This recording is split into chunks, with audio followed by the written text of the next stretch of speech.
You are listening to Peak One Sports.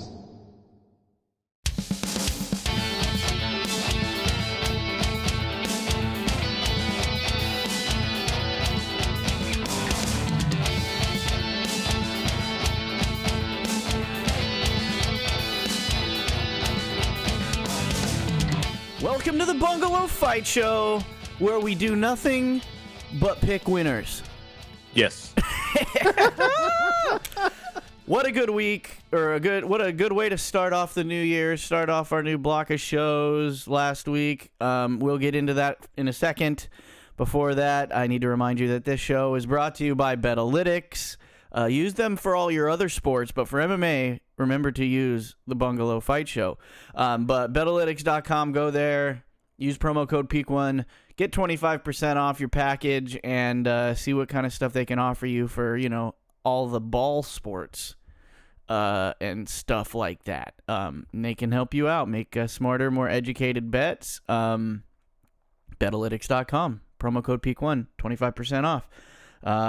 We're also brought to you by Shank It Golf with some of the coolest golfing attire around. If you use promo code PEAK1 at shankitgolf.com, you can get 15% off your order, and you can look cool like me. Even though I'm not out on the actual links, I've been hitting the virtual links on the Oculus. I got a nice golf club attachment for my Oculus controller, so it feels just like you're swinging a real golf club. And you can look cool in your living room, even if it's raining and shitty weather and you don't want to go out on the links. Put on that virtual reality. That's the way we're heading, anyways, people. Pretty soon we're just going to be watching all our sports, and it's just going to be we're going to be watching the UFC, and they're not even going to be there. It's just going to be two dudes wearing Oculus Rift headsets, and they'll be in their own gyms swinging at punching bags, and we'll still watch it because that's what we do here. But yeah, go to Shank It Golf if you want to get some of the coolest golf shit around. And use promo code PEAK1 for 15% off. You can go to bonfire.com/store/Peak1 Sports Network, and that's where we have all the merch that we come up. We got merch. We got the Bungalow Fight Show shirt, Bungalow Sports Show shirt. We've got the Pair of Fist with Skates shirt for the Bungalow Hockey Show. We're going to have some new stuff. We're going to have a new shirt up in the store this week because I've decided if you don't tune into the Bungalow Sports Show, you won't know this. You may know this if you do, but I've decided that we're supporting the PWHL, which is the brand new Professional Women's Hockey League, which just kicked off. Yeah. And we're mad because their jerseys suck. They got mad because nobody liked the logos they chose, so they just decided to put just the cities, and they all have the same jersey, different color scheme, same jersey, same font. It's lame. Their merch is lame. Their jerseys are lame. So since Joey and I decided that we were supporters of the Minnesota team, because there's only 6 teams right now. 3 of them it's Montreal, Toronto, and Ottawa, and then it's Boston, New York, and Minnesota. And we got to go America, and we hate Boston and we hate New York, so we're Minnesota. We are fans of, as we call them, the Minnesotas. And and I've made my own merch. I officially ordered the very first Bungalow Sports Show made Minnesotas shirts. Joey and I will debut them hopefully next week on the show, and I'll be putting for the ones that I ordered, the first ones, I put the PWHL logo on there. For the ones that we're going to be selling, I'll just replace that with the Bungalow Sports Show little logo because I don't want to get sued, or maybe if we do sell some, I don't want to get a cease and desist. So but yeah, look for the official Minnesota's merch up in the merch store at bonfire.com/store/Peak1 Sports. And yeah, that's it. Dude, last week, first show of the year, first picks of the year, the first, detailed parlays and dogs and things that we gave out. And boy, oh boy, did we... And you know what? I'm not even going to say we. I'm going to say you, God damn it, Alexis. You knocked it out of the park. And not that... Alexis did so well with these damn picks last week. See, me, I throw my 2 cents in, but I defer to you, obviously, in these picks. I put my trust in you. And most of the time, we park our cars in the same garage on these picks. It's not like we're Yes. like disagreeing. So it's not like I'm sitting there and fucking Alexis, I lost this bet. No, because I usually think the same thing. Sometimes my heart I will go a different direction for certain reasons, but as far as like legitimate picks, obviously we're simpatico on that. But Yes. I just want to tell you, you were my shout out of the week this week on the Bungalow Sports Show because I saw of that. how fucking good we did, dude. I'm bringing up my graphics right now so I can talk about it. But I mean, geez Louise, dude.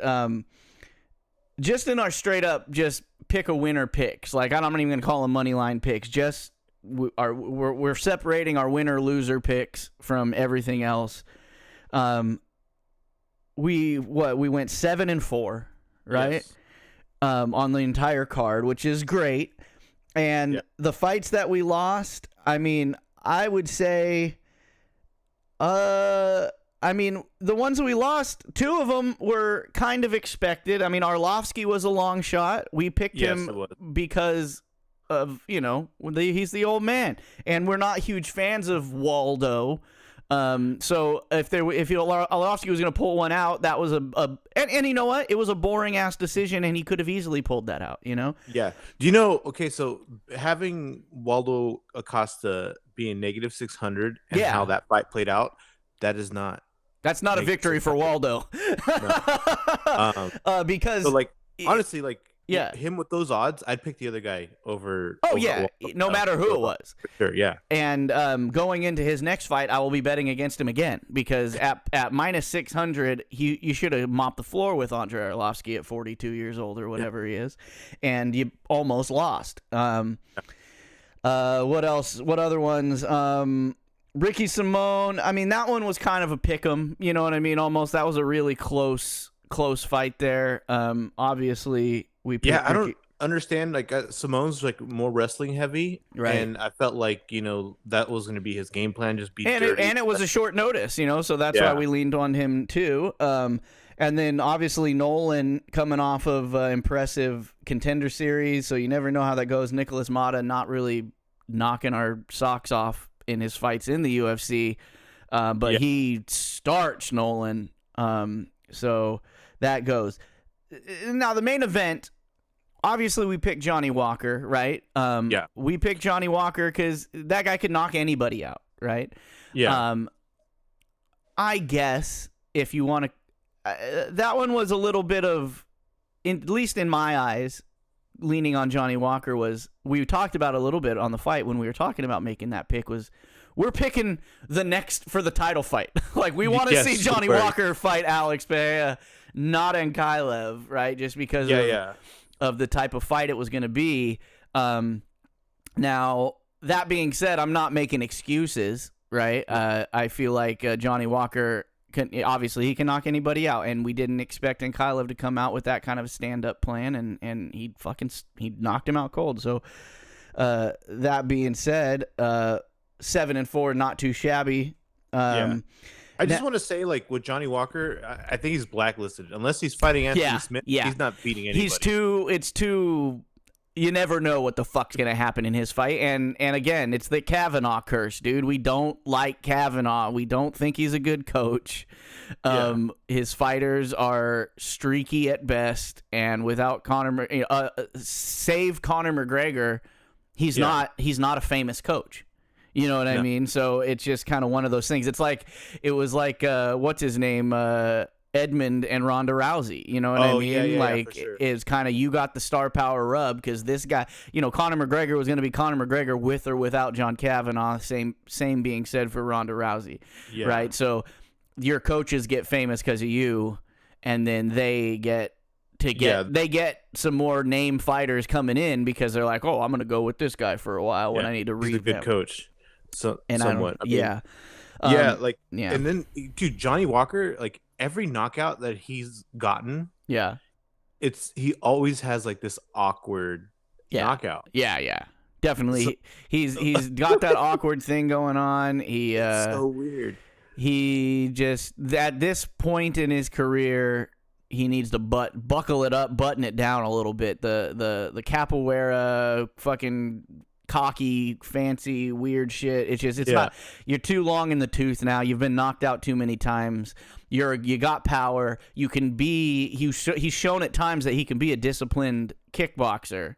Yeah, but against Anthony Smith, which is unfortunate. I guess maybe he hasn't proved it. Anyways, moving on to our props and dogs and parlays, which was outstanding. We went 1, 2, 3, 4, 5, 6, 7, 8, 9, and 2. You could technically say 9 and 3. Dogs of the week. Our 2 dogs were Andre Arlovsky and Preston Parsons. Preston Parsons did the damn thing, just like you said he would. Andre obviously fell to Waldo. Our props of the week, good goddamn. Walker versus Ankailev doesn't go the distance. That hit. Jim Miller within the distance. That hit. We had /KO. He subbed him. So I guess if you want to call it him, not getting the KO as a loss for us, go ahead and do that if you want. But we still picked within the distance. We didn't get the Preston Parsons sub. We got the Preston Parsons win, but not the sub. Marcus McGee within the distance. Gene Silva KO. Joshua Van KO hit. And then in our parlays of the week, we had Joshua Van Fareed Basharat parlay that hit. We had a Joshua Van Jim Miller within the distance parlay that hit. And then the one that I actually won that kind of saved my whole day, because I placed a bunch of bets at the beginning of the night, and it was one of those where I was kind of watching football too, so I was like doing 2 things, and I had football bets that I was more worried about, you know what I mean? And like, so I definitely won on this one. That hit for me was the Joshua Van, Fareed Basharat, Jim Miller, Bruno Fajeda, and Marcus McGee 5-way parlay that hit on that co-main event with Jim Miller. And saved my night for me there. And again, dude, just what a freaking showing for us. I'm not a proud man, but when it's time to toot the damn horn, it's time to toot the damn horn. And we're off to a fast start here in 2024. Hopefully, this card, which before we hit the air, Alexis referred to as a minefield. Hopefully, this card doesn't set us back. But right now, we're doing good. I mean, honestly, I was more happy about like the retooling and like how successful. Like you even said, it's going to show more success. Yeah, but how successful it looked, right? And over the winnings that I got myself. And I think the graphics are good. It I was able to spell things out a little bit more, so hopefully people were able to get those intricate props and parlays. I just want to read off those the odds of the parlays that hit. All right, because like so the money line parlay was a conservative one, right? So Fareed Basharat and Joshua Van, both of those together equaled -115. So like, that's a pretty safe, parlay if you want to consider parlay safe. So the most dangerous one was our prop parlay, right? Only 2 legs, right? Joshua Van and Jim Miller. You chose within the distance for both of them. Right. That was +395. That's right. And guess which one I didn't take by accident? Yeah. But the 5-leggers are pretty dangerous, and that's like like most of the time people resort to 3. I don't know why I did 5. I think I just did it like, what the hell, like you want the juice, you want to get you want to be rooting. Also, so if you look at all of our props and parlays on that card, like that 5-leg, even though it's a 5-leg, which is hard, it made sense, because if our other props and parlays hit, then that 5-leg was going to hit no matter what, right? Which is what fucking happened, right? So it was a long shot. Obviously, what you had +646 is the odds on that 5-leg money line, but it was a no-brainer kind of, because if you were going to take those other props and those other parlays that we had on there, you might as well take that 5-legger, because if those other ones hit, then this one was hitting, because they were all the fighters were pretty much split out between the other props anyways. This like combined, like, dude, 646 for a parlay, that's insane. It's one of those where you wish you put more goddamn money on it. You know what I mean? You're like, damn it, 1 payout, dude. Come on, man. Yeah, like, I was sitting there, and looking at the payout, and I'm like, God, I wish I put more money on that one, because then you're looking at it and you're like, yeah, it's a 5-legger, but it just look at the winners. It was a no-brainer. Yeah. But anyways, toot for us, dude. What a fucking way to start the year. And the total bets, total bets throughout the night on the card were 21 bets. We got 15%. We were at a 71% just for that card. We with everything. I mentioned all of this stuff on the Bungalow sports show earlier this week, and we had a YouTube commenter that gave us our flowers, man. He's like, that is epic status, 65% or anywhere near that, and we went 71 on the card. We're currently at 63 all time, 85 and 48 money line only. Yeah. So yeah, it's just whatever, man. We just got to keep doing it. But yeah, fuck. Well, we just have to do it again this week on an even scarier card, with a much less confident main event outcome, I would imagine. I don't know. News-wise, I'm just kind of scrolling here. We'll just do this as a thing now. I'll just kind of scroll the headlines and see. There's really nothing came out this week that we haven't really talked about already. Yeah, just fallout from the last thing. I mean, I guess we'll talk about it, obviously, because we're at 297. We're inching closer to UFC 300. And the ironic part is UFC 299 is stacked to the fucking gills. And UFC 300 looks like dog dick right now. Like, what are they going to do? Like, do they just not care anymore? And I get it, whatever. It's just a number. It doesn't really matter. We're going to watch the fights no matter what UFC number it is. But the UFC has kind of obviously set a precedent for 100 was a banger, 200 was a banger. It's like, now you got 299 that's going to be a freaking banger. And 300 is, I mean, I guess technically the winner of this fight Saturday could fight Izzy, maybe if they pay. I don't even think Izzy's going to be back yet. I don't think so either, but I'm just like, what are they waiting on? Because they acted like they had a big announcement, but he just announced the China on China fight for UFC 300, the Yan Xiaonan and you know what I feel like is going to happen? We're going to see Valentina Shevchenko versus Alexa Grasso 3, and then maybe Bilal Muhammad, Leon Edwards. I don't know why they haven't announced that yet. That seems like, I guess, the perfect place for it, because usually they have 3 title fights on UFC, 100, 200, 300. They've had 3 fucking title fights, and that fight needs to happen. I don't know why it hasn't been signed yet. Just for Bilal's sake and for Leon, like, get away from the people you've been fighting. Get Colby he's out. You know what I mean? Usman's out. Like, let's get some of these guys who've been waiting around, get them some damn title shots. So I also think like they have more fights in between, because basically it's going every weekend, and then a pay-per-view every once a month. Right. There's a lot of fights to get through. Yeah.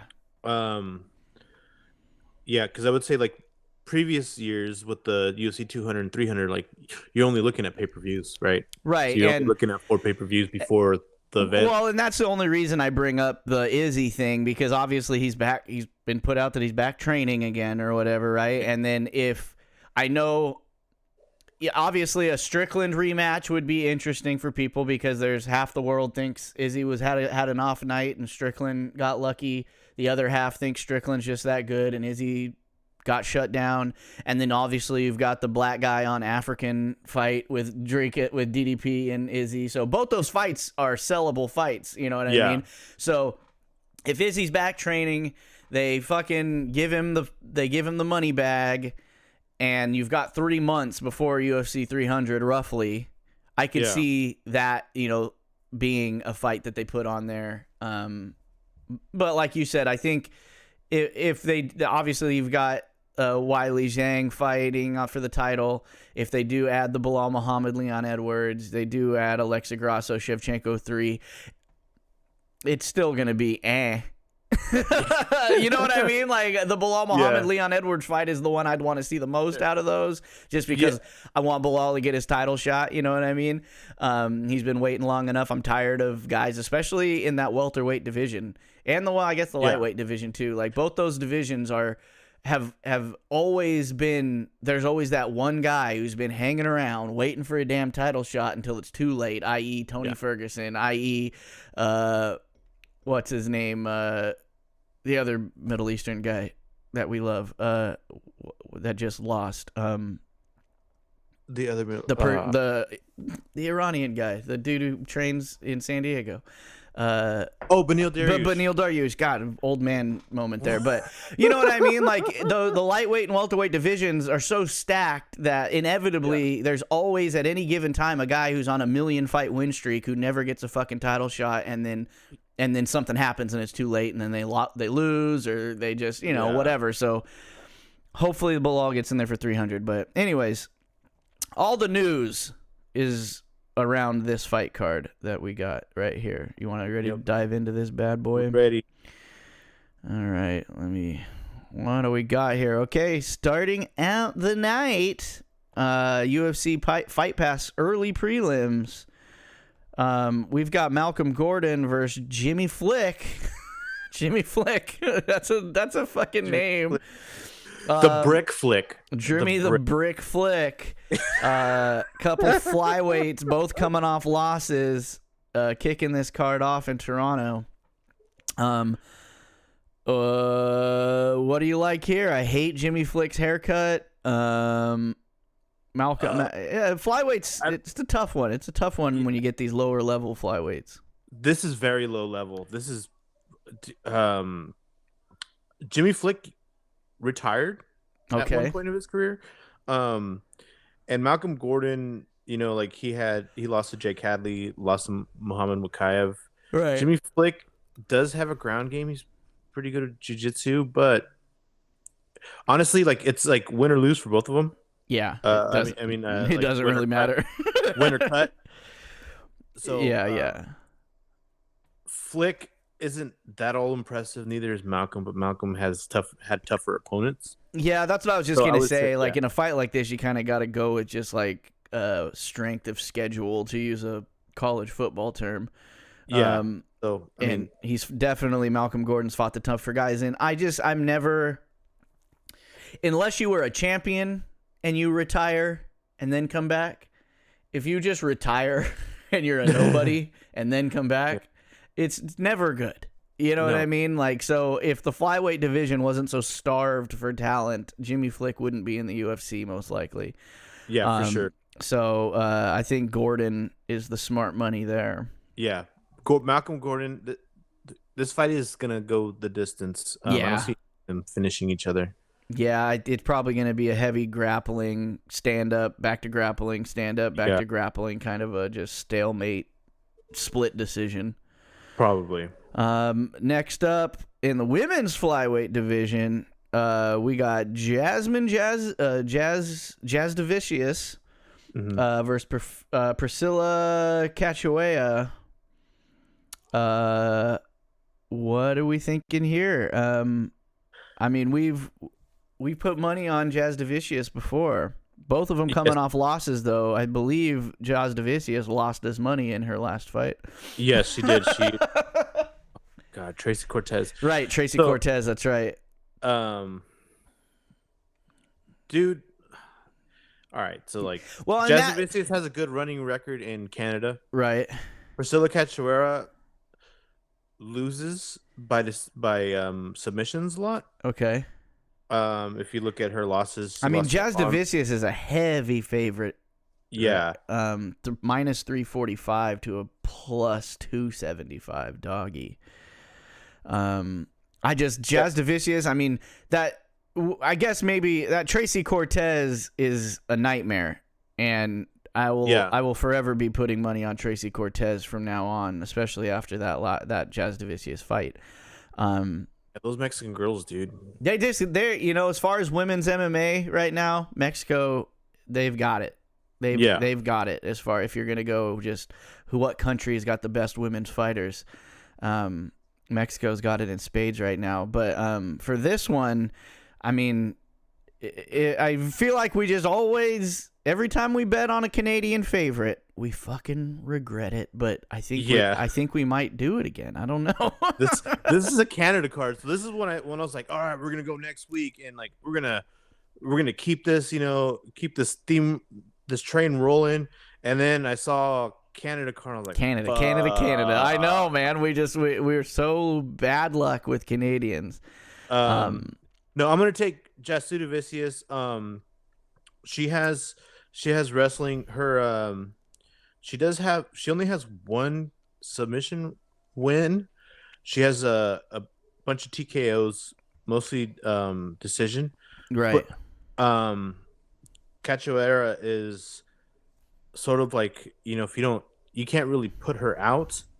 So the path to victory to Jasmine is sub, and she's not, even though it's like she's Brazilian, she should be a phenom on the ground. She's mainly not a stand-up fighter. Yeah, that's kind of the rub, though, especially like with it, I feel like it used to be no matter if they were a stand-up fighter or not from Brazil, all the Brazilians had heavy jiu-jitsu base, you know what I mean? Even the guys that came from shoot box that were kickboxers or whatever, big Muay Thai guys, they all had solid jiu-jitsu.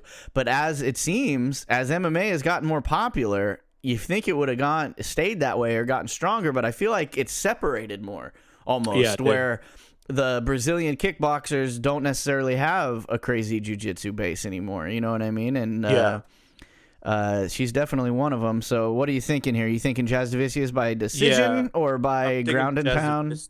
Jazz Vicious by submission. That's what I'm thinking. Okay. Yeah, she's a wide favorite because of her wrestling. Right. Because even if she doesn't finish her, she's probably just going to out wrestle her for the whole fight and win it by decision. But like you said, Priscilla, she gets finished. So I like that, even though it's a Canadian. But here we go. The featured fight on the early prelims. We got another Canadian versus a man out of the UK. We got Johan Linus versus Sam Patterson. I don't have odds up for this one, but both of them coming off losses. This is a welterweight fight, by the way. Johan is sitting at negative 148. Sam Patterson is at plus 124. Okay. So Sam Patterson is going up a weight class. Yeah, that's what I'm looking at here because I see his weight is at 155, so he's going up to welter. So like this dude, he's 6'3" though.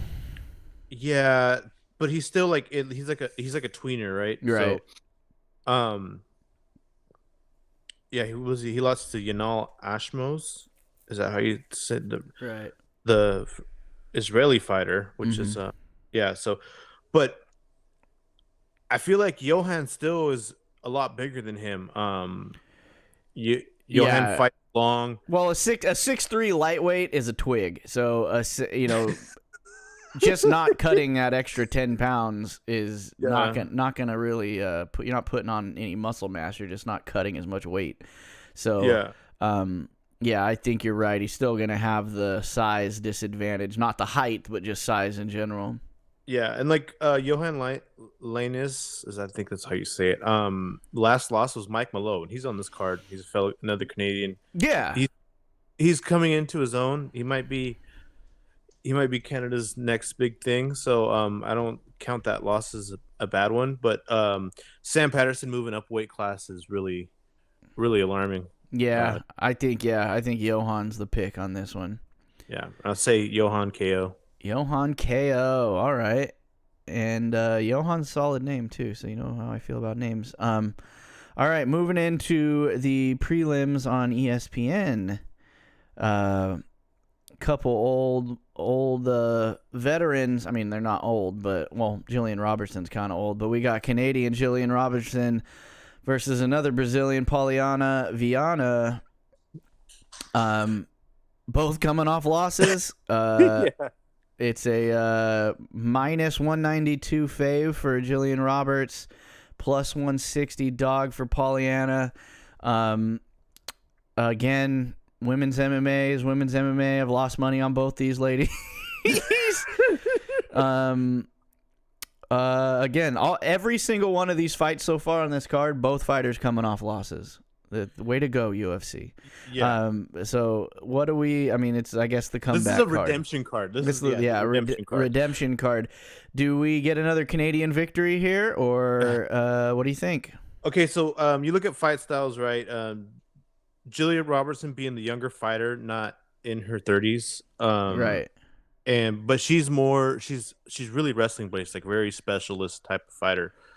Polyana Viana has striking. And is Jillian Robertson going down? Because was she a flyweight before? Because they have her weight as 127 right on here, and they're fighting at strawweight. So is she going down a weight class, or has she already? And they haven't updated it.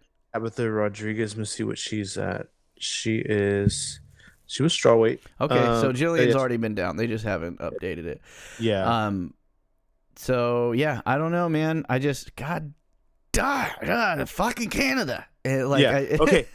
So here's my assurance for you is that Polyana Viana doesn't have good takedown defense. No, not at all.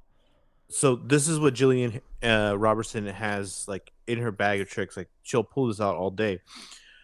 And Polyana Viana is comfortable off her back. She'll even stay on her back and lose to a decision. Right. But once you're on your back with Jillian Robertson always works for a head and arm choke. Okay. So Jillian Robertson is one of those fighters, like once she gets you on the ground, kind of like Damian Maia-esque, like it's a slow creep submission, but it's going to happen. She's always moving towards something, and she's just not jumping into it. Yeah. So based on that, and she hasn't been knocked out, so hopefully Paula Viana doesn't knock her out. But like Paula Viana only knocked out Jinyu Frey, who was like 47. Right. Yeah, I don't see Jillian Robertson getting knocked out. She's a savvy vet. She knows what she's good at, and she knows what Paulie's bad at. So I feel like she's going straight in for the clinch and a takedown pretty damn fast in this fight. Yeah. And I think in 3 rounds she definitely could, work her way into a submission. Yeah, so I'm taking Jillian Robertson by submission, just based on the fact that Polyana's very comfortable and she'll sit on her back. Right, she's one of those fighters where you just literally, especially if you have money on her, you'll sit there and be like, "Are you not even gonna try to stand up?" Yeah. Like, you just do you not realize even like I have money on you right now? It was like, but it's just like I get it. We're not professional fighters, and we don't pretend like we could do what these people do. But there's certain things, like even just the last night watching the Philadelphia Eagles game, right? Yeah. Wait, no. It was the Pittsburgh Steelers Bills game yesterday. Paris, who she's usually in the room when I'm watching football or fights, right? And back in the day, she was just as invested in the fights as I was. It was only maybe about, I don't know, just about the time ESPN bought the UFC and they're starting to be fights every single week, and she stopped knowing who a lot of the fighters, they were just so many, it was oversaturated. Back in the GSP, Chuck Liddell days where you had the big guy, you know what I mean? Like she was in it. She was all in it. So she knows what she's looking at, whether it comes to UFC or football or whatever. We're watching that Steelers game, and it was just the funniest thing ever where she picked out the right tackle of the Pittsburgh Steelers, number 77. And she was just like, she literally had to sit there and look up how much money he was making. Because she was like, that guy is not even doing anything. Like every single play, his guy is the guy getting through the line and getting to the fucking quarterback. Like he's not even trying. Like he hikes the ball and the guy just stands up. And if his first push doesn't knock the guy backwards, like then inevitably, the guy's getting the quarterback's getting pressure. And it was just funny because nobody pays, most people don't pay attention to linemen in a football game. You know what I mean? Like, yeah. And she immediately pulled that out after like the first few plays of the game. And it's the same thing in like a UFC fight. It's easier to pinpoint things because it's only 2 people doing it. But when any fighter, but Polyana Viana, because we've seen it multiple times, it's like when they're just down there. And especially when they do that leg cross thing where they put their ankle over their knee when they got somebody no, like when they got the other fighters got side control and like they'll put like their ankle over their knee and sit there like and they'll just do this thing like, and it's just like you're not even gonna try to stand up. Like you're not like what are you doing? Like what are we doing? Like you know that you are a stand-up fighter. So you'd think that as soon as you get taken down, your sole purpose in life then turns into just trying to stand back up. You can maybe not be good enough to do it, and then towards the end of the fight maybe too tired to do it, but we can tell when you're putting zero effort into it. Like, I think the fight we're talking about, like it was every round you got on the floor and just stayed there. And it happens, usually probably once a card, there'll be that one guy or one gal that gets taken down and it's just like they're resigning to it. And it's just like, well, you're not going for a submission and you're not trying to stand up. So what are you doing? It's like, so you're literally just going to wait for the referee to stand you up. Hopefully that the fighter on top isn't going to do anything. And then the ref stands you up. Is that what we're waiting for? Which rarely happens. Yeah. So it's like, can't put any more money on Paulie. Sorry, Paulie. No crackers for you. Jillian Robertson by submission. So we're going Canada. We're going Canada again. Damn it. All right. Moving on. Men's bantamweight. Ramon Tavares versus Sirhi Sidi? Ukrainian? Siri City. He's Canadian. It says Ukrainian. Oh. But this is UFC.com, so don't take that for anything. Oh, but he's fighting out of Canada. Okay. So it looks like we're putting together a Canadian parlay, Alexis. I don't know. Yeah, I do have one already. But so Siri City, he's 1-0, UFC debut. Ramon Tavares, UFC debut, 1-1. Apparently, according to UFC.com, they were both 0 feet 0 inches tall. What do you think here? A couple debutantes. Okay, so I know Tavares because I took him on a contender series and lost. Because it was a bad ref stoppage. Mm-hmm. He came back and sniped the other dude the next time around in the contender series. Okay. So this is a rematch. So he lost to Sirhi City on the contender series. Oh, he did. This is a rematch. It's a rematch. Interesting. Okay. Why would you put them up against each other? I don't know why. It could have just like been like whatever. It was contender series. Shit happens. Right. Get over it. But here we go. So they're basically rematching a bad stoppage. Yeah, a bad stoppage. Yeah, like so he got dropped and like immediately popped up right afterwards. You're right. So I am taking Raymond Tavares. Oh, okay. You gotta get a little redemption, huh? In your wallet. Yeah, wallet redemption. Yeah. So I think, I mean, they're both like they both have the same amount of fights. I'm not gonna count there because like it was like 2 contender series fights and then it's like BFL for Series City and Ramon Tavares. I think he was like LFA. What was it? Let's see. No, Combat Night. Okay. What the hell's Combat Night? Yeah, I don't know. Combat Night. Pro that sounds like it's in somebody's backyard. Yeah. Combat Night at Joe's house. Yeah. So, dude, honestly, I'm gonna say Raymond Tavares KOs. They both have a bunch of power, and I think just basing off the 2 contender series thing, he has a little bit more slick striking. Okay. But they're both pretty even. I might even go on a limb to like I'll pick Raymond Tavares KO right now, but like when it comes to everything else, I might just exclude this one. Okay. No, well, I mean, I wouldn't blame you, especially on two guys debuting in the big show. But we'll say Ramon for now. Moving on to a featherweight bout. Charles Jourdain versus Sean Woodson. couple guys that are I guess you could give them both the vet title at this point. We got a minus 175 favorite for Charles Jourdain, plus 135 dog for Sean Woodson. Obviously, Charles Jourdain is another Canadian bad boy. Both coming off wins. Off the top of my head, I like Charles Jourdain in this one. Yeah, I do too. I mean, what is it? Charles Jourdain fought Ricardo Ramos and then fought Kron Gracie. Right. Yeah, I don't like Sean Woodson's body. He's got a weird body. I can't. It's hard for me to bet on a guy with a weird body. He's long. He's one of those guys that he's got long ass legs and long limbs, so that usually translates into power. But the way his torso looks, it looks like, and the way he punches, it just looks like he has zero power. Yeah.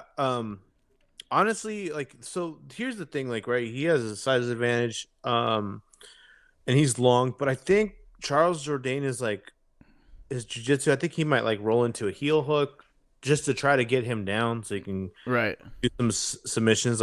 Charles Jourdain isn't really gonna go and for a double leg single, or a single leg takedown. That's not him. But Jourdain will roll into an ankle lock. Right. So I'm gonna go with Jourdain and his jiu-jitsu skills. His striking is a lot better than Woodson. Like you said, he's really awkward. Right.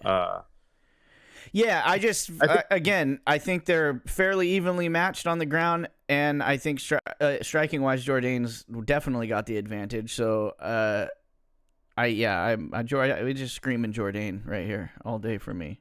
Yeah. Yeah, dude. Fucking, I don't have anything else to say about this fight. It's just that Jourdain should win. Another damn Canada victory. It's all right, dude. It's all right. It's in Canada. Win in Rome. Win in Montreal. Win in Toronto. We have to bet on Canadians. We already got the dog there. And then Paris. Next up, we've got recent Ultimate Fighter winner Brad Katona versus Garrett Armfield. Both coming off victories. Brad Katona minus 192 favorite to a plus 160 dog in Armfield. Katona was he ruined our bet on that finals Ultimate Fighter finals card. We did not pick him, and he won by knockout. So what do you think in this one? We going Katona? Yeah, I'm going Katona. The Newfoundlander, because honestly, Garrett Armfield's last win was to Shomi Kazama. Right. If you know any of these fighters that it was what is it, Road to the UFC? Right. They try to build these fights in Asia and build an Asian-based fighter central. Most of these fighters that made it to the UFC is oh, you lost, but we're gonna give you a contract anyways, and then they're in the UFC and they're not good at all. Right. They're strictly there. They're just hoping they win to keep the little bit of the Asian hype train going. Yeah, because everybody who is good in that area is in one. Right. Or in the UFC already. Yeah, but majority the new prospects. Right. They're in one. One is gobble them all. One eats them up, and they pay them better. So yeah. So, Kazama's not good. Although he could probably beat me up, but we'll put Garrett Armfield. Put a big probably on that one. Okay. Yeah. I'm gonna take Katona just because of the fact that he has experience. And Katona's no slouch, honestly. Yeah. I mean, he definitely made me regret not betting on him because he was one of those guys where it's obviously Ultimate Fighter finale. It's anything could happen, but he was one of those guys where when you just watch him on the show, you're kind of just oh, this guy doesn't seem that special. You know what I mean? Yeah. But now that he's in the UFC, it's nothing related to the show. He's fighting Garrett Armfield. I think he definitely has the advantage. He's definitely got the experience on him and the resume as far as who he's fought. So I think Katona's smart money to keep this Canadian train running. All right, dude. Anything else you want to say on that one?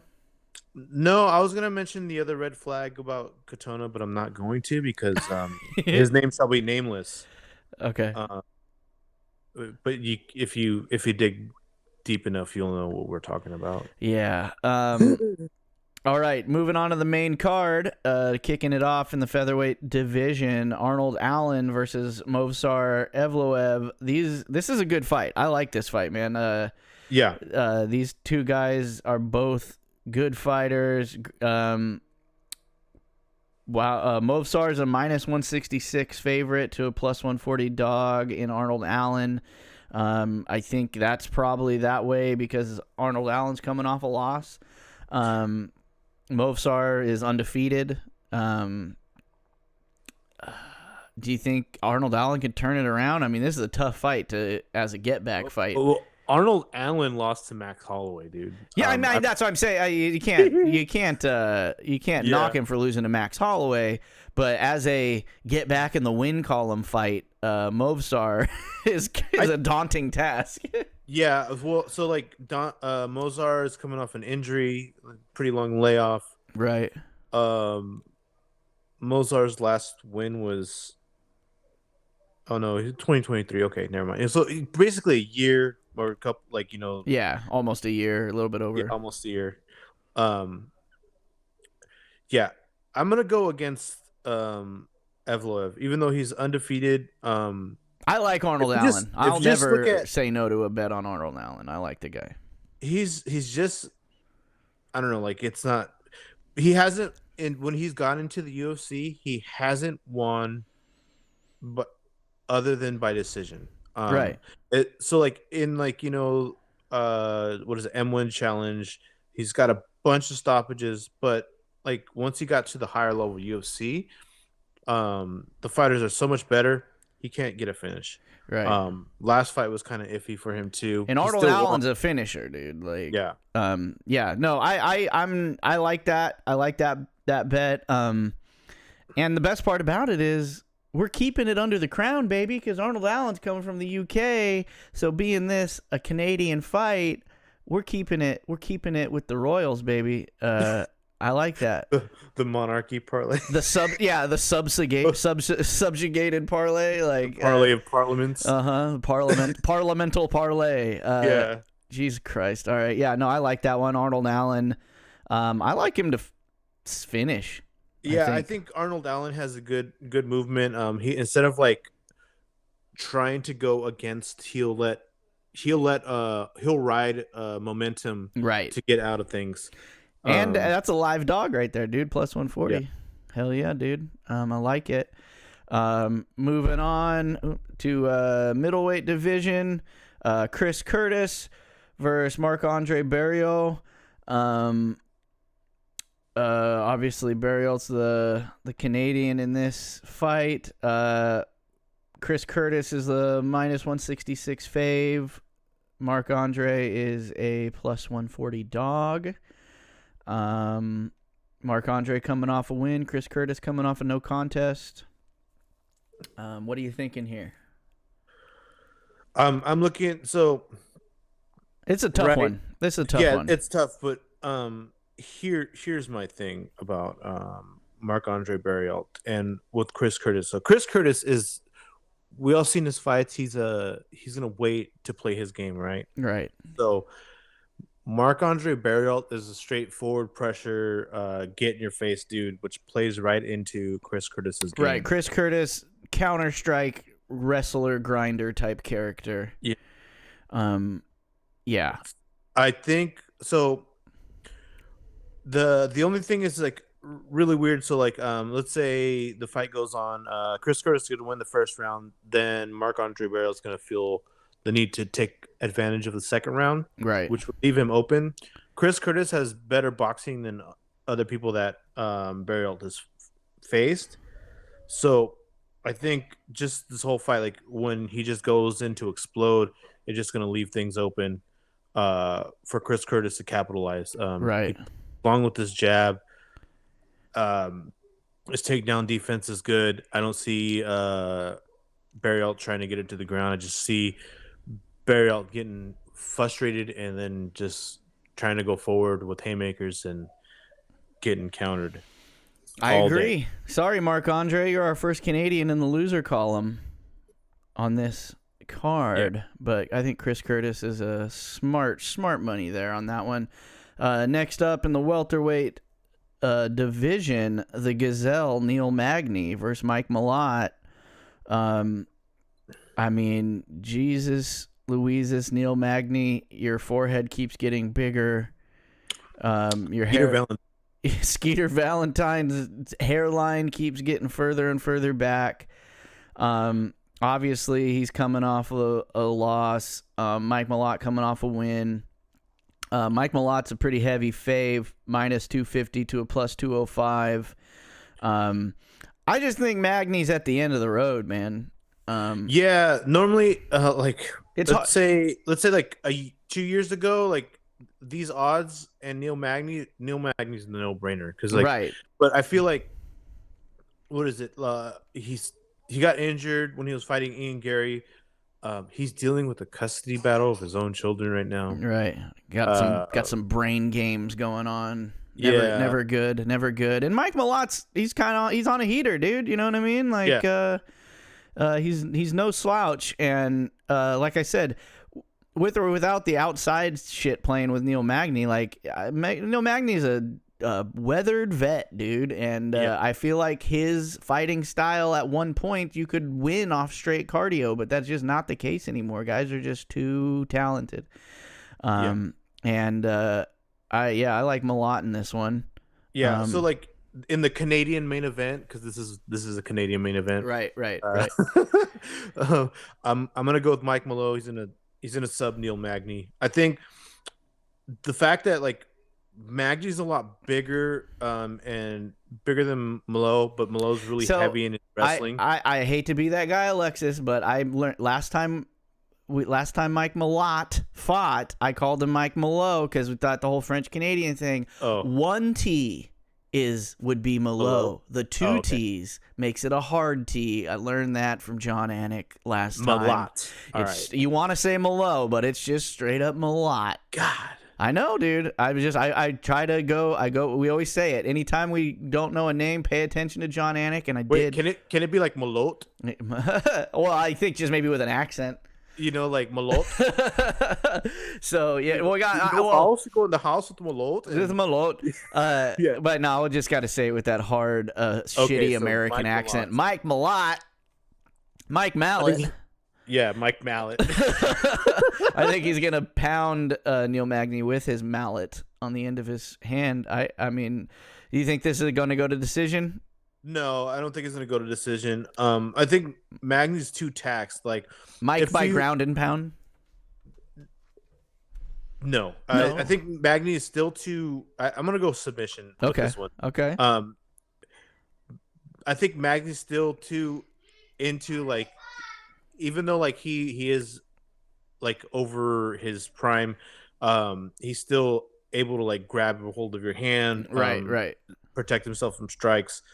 I think the compactness of Mike Mallet could get him up there, just like basically fake a strike. Magny, postures back and then goes sink for a double something leg. in. Yeah. Okay, I like it. All right, Mike Mallet. I'm just gonna say it every different way. Mallet, Malott, Mallet, Malott, Maylott. We haven't done that one yet. Maylott, yeah. Mike Maylott. Mike, we're going for you, Mike. And that, God, we're going heavy Canada, dude, on this one, which normally would make me nervous, but for some reason I'm feeling okay about it. It's not April Canadian card. Those are the dangerous ones, right? Where the snow starts melting, like it's pretty snowy right now. Right, it's storms are brewing in the north. All right, so all signs point to Canada. All right, co-main event, women's bantamweight title bout: Raquel Pennington versus Mayra Buena Silva. I mean, Raquel Pennington, like at this point, I feel like she's the Andre Arlovsky of women's MMA, dude. Like. Like she's just like I don't know. I don't even know how old she is, but God damn it, she's been around forever. Dude, I feel like she should generally be older than us, right? Like, yeah, that's how old she's not, but she's been around for a damn minute. 35, around our age. Still young. Buena Silva, a minus 166 fave. Raquel is a plus 140 dog. Do you think the old lady can get it done, dude? No, dude. I mean, either. No. If she wins, is this her second or third title shot? Second, right? Yeah, because she fought Amanda Nunes. Yeah, and got whooped. Before. I think just Nunes. I think it was just Amanda. I don't think she got one before. Oh, yeah, and like honestly, this is her second title shot. She got the Amanda Nunes title shot because she was okay, you're the last one in line. Oh, right. Yeah, it was one of those. Go get him, Tiger. Yeah. You know, here's your participation trophy. Go get your best. Face smashed in. Yeah, Mayra Bueno Silva, dude, she has to win. Right? Yeah, definitely. Like, if she doesn't, that's a big mark on her record, dude. Yeah, I mean, she beat Holly Holm.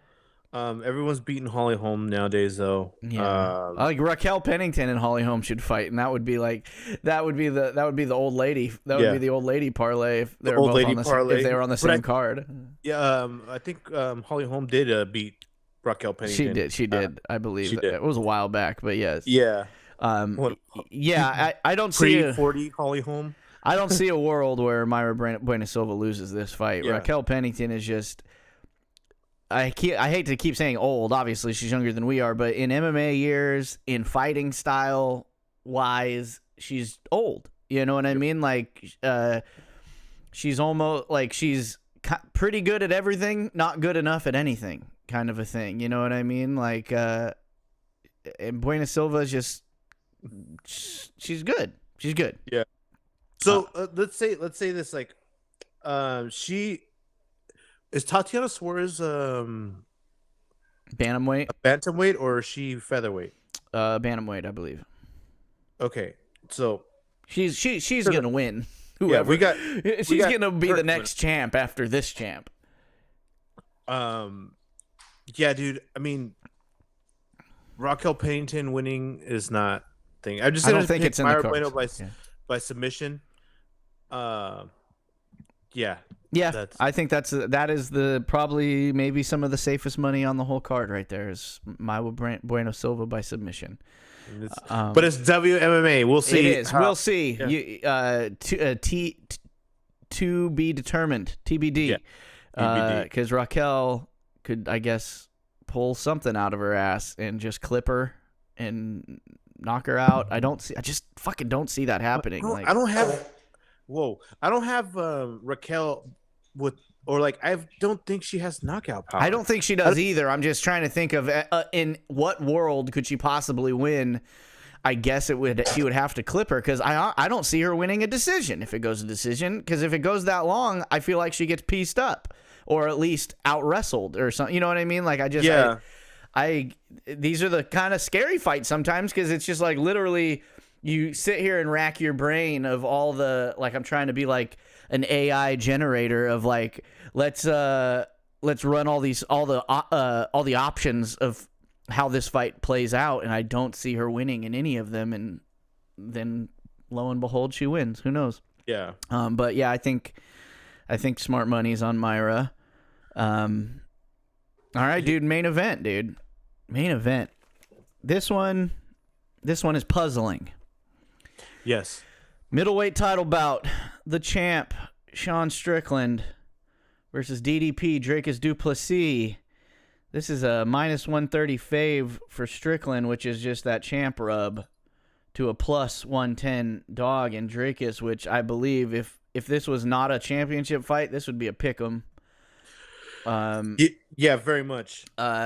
This fucking fight, dude. I mean, before we even talk about their skill level and what they have against each other, like, just this is the first time, like, Sean Strickland's always talking shit, always getting in the mix in the media and things like that and saying crazy stuff. We've never seen him rattled emotionally, and Dricus has him rattled emotionally, dude. Like, yeah. So this will, as many times as we've seen Sean Strickland fight, I don't think we've ever seen him fight someone who has him so angry on an emotional level. Do you think how much do you think that's going to play in? I think it's going to play in a pretty substantial, like in a negative or positive way for Sean. I think it'd be positive. Okay. The dog's like going crazy. Chill, dude. Try to do a podcast. Kill. So first of all, I think we're gonna see a mythical fighter with feelings, Sean Strickland. Okay. Or he's gonna be able to channel, because like most of the time he goes in like, I don't care, I don't fight. Now he has something to prove, right? Right. Obviously, if it wasn't him being the new champion being something to prove, now he does have something to prove, because although and somehow he realizes, oh crap, there's a line to be stepped on. I can't always be, talking mad shit and going over the line all the time. Right, because somebody's going to bring it back your way, and that's exactly what's happened, right? It's like, if you're going to go low, Dricus is going to go low too. And he's like, I'm going to make out with my coach, and I'm going to talk about your shitty father and how he used to beat the shit out of you. Like, you know what I mean? Like, it is what it is, man. And I think another thing that sets off Sean Strickland is that I think because Dricus is a gay fighter. Mm-hmm. I'm just putting it out there. There's no reason not to like exclude all the facts. Right. So with that being said, I think I'm gonna take Strickland with this, because although I like Dricus du Plessis, I like his fighting style. I would pick Strickland over Izzy again. I would pick DDP over Izzy as well. They both have forward pressure, but like we looked at Dricus du Plessis' fights, he's awkward. He doesn't really have straight punches. Right. They're very winged. He's never been in a 5-round fight before.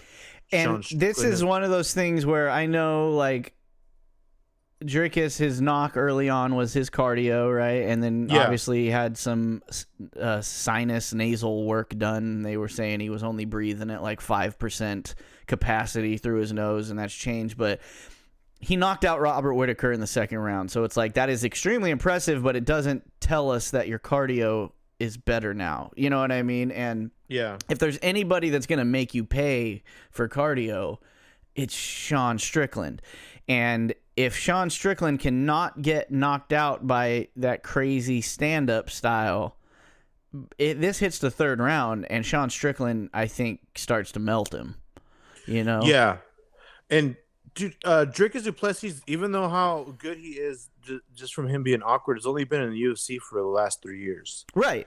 Strickland's been here for a while. Forever, he has the experience. Well, and he's a guy who's found way more success moving up a weight class, which is rarely the case. And the experience is there. He literally just beat, one of the consensus best middleweights of all time, and he beat him handily. I know people say what they're going to say, like Izzy's head wasn't in the game, obviously, with his outside of the octagon. No one knew shit. What was going on in Izzy's own thing before that. So, like, no. Yeah, I know, but every hindsight's always 20/20, right? Yeah. You know what I mean? So people are going to say, oh, yeah, Izzy's head wasn't in the game because of what was going on, and we know that now, and blah, blah, blah. And it's just like, okay, well, let's go back to that Sean Strickland-Izzy fight. What could have Izzy done to have that fight go any differently? What could he have done? Throw more punches? Like, he wasn't landing anything. Yeah, so he wasn't landing nothing. So if he threw more, what makes you think he was going to land more? Like, nothing he did in that fight said that if his head was in the game, like, Sean Strickland just had the perfect game plan for him.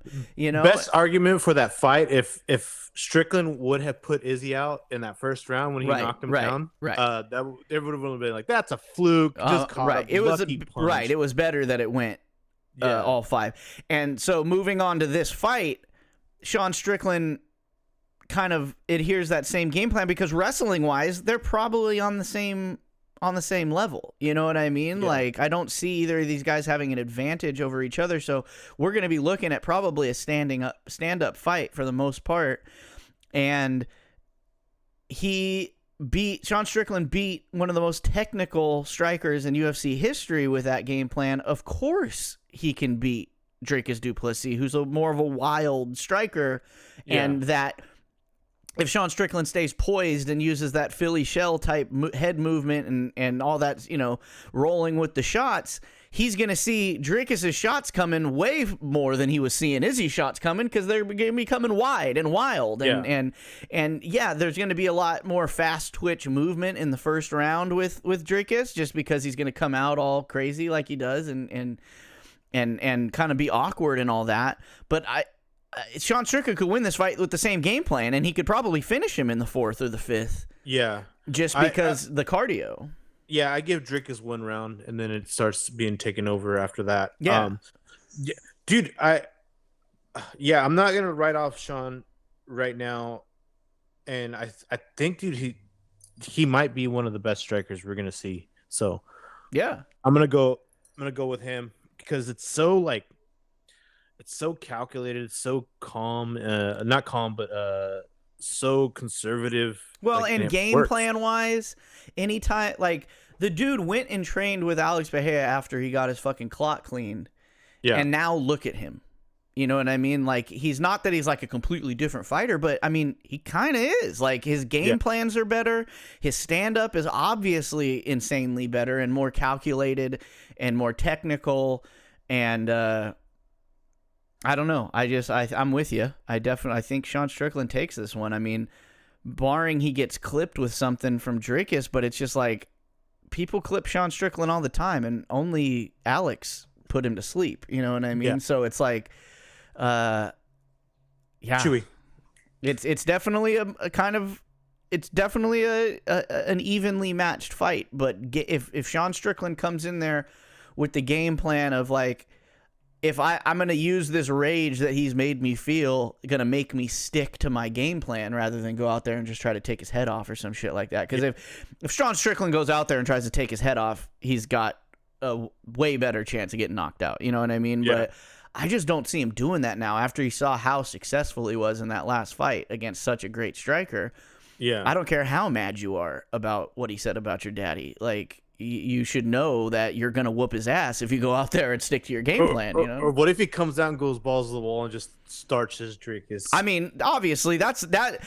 If they go out there rock'em sock'em robots, it's a 50-50. Because I feel like they both have the same power. They both have, you know what I mean? But it's like, if the game plan is stuck to, I don't see Sean Strickland losing. But I'm going to say this right now. Like, I expect Strickland to be prolific like Anderson Silva. Ooh. I like it, man. I'm just here for because it's so, like that. His striking is something that's never been. Yeah, like I said, if he sticks to that, if he's not one of these champs who doesn't, you know, every once in a while you get guys who don't stick with what got him to the game, like, i.e. Tyron Woodley and different guys who, like, for some reason after they've defended their title a few times, they decide to just go out there and throw haymakers or what. Like, who knows? But it's like, if he sticks to that Izzy game plan, like, who's beating him? You know what I mean? Because he's got great takedown defense, and he's got enough wrestling to keep it on the feet against pretty much anybody in the middleweight division. And then if it stays on the feet, that's like Floyd Mayweather. It's the same style that was implemented by Floyd Mayweather, and it's extremely intelligent and defensive to the point where you can't hit them.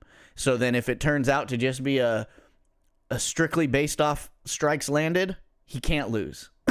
You know what I mean? So yeah, for sure. All right, dude. That's it, man. Here we go. Another fight card coming up. Hopefully we stick to our winning ways. Heavy Canada. We're talking about you, Canada. Go Canada. I've talked enough shit about your hockey players and how America's better than you now on the other show that I do. So now I will reverse course and say, go Canadian MMA, because we're heavy on it this week. Yeah. In the Great White North. So, all right, everybody. All right. Thank you, Alexis. And enjoy the fights.